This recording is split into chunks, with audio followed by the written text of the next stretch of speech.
আসসালামু আলাইকুম।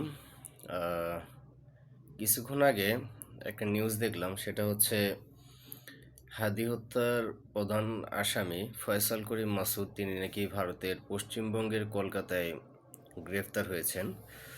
তো এই জন্য আসলে এটা কি বাংলাদেশে নিউজটা ছড়াই গেছে, তো কতটুকু সত্য সেটা আমি জানি না।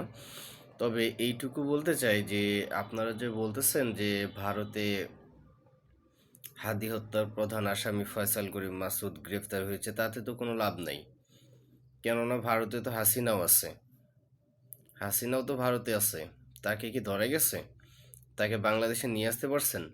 তো এই কথা আমি আপনাদেরকে বলতে চাই এই কারণে যে যদি বাংলাদেশে না আনা হয় তাহলে ওইখানে, অর্থাৎ আপনার ইন্ডিয়াতে গ্রেপ্তার হয়ে লাভটা কি?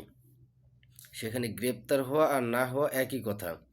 তো আমাদেরকে অবশ্যই মাথায় রাখতে হবে, যতক্ষণ পর্যন্ত বাংলাদেশে তাকে আনা হবে না, বাংলাদেশের মাধ্যমে তাকে গ্রেফতার করা হবে না, ততক্ষণ পর্যন্ত এটার কোনো আশা ভরসাই নাই।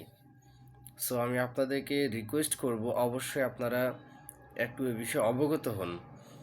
কিভাবে তাকে বাংলাদেশে আনা যায় সে বিষয়ে আমি সরকারের প্রতি দৃষ্টি আকর্ষণ করছি, তারা যেন অবশ্যই এ বিষয়ে একটা পদক্ষেপ নিয়ে থাকে।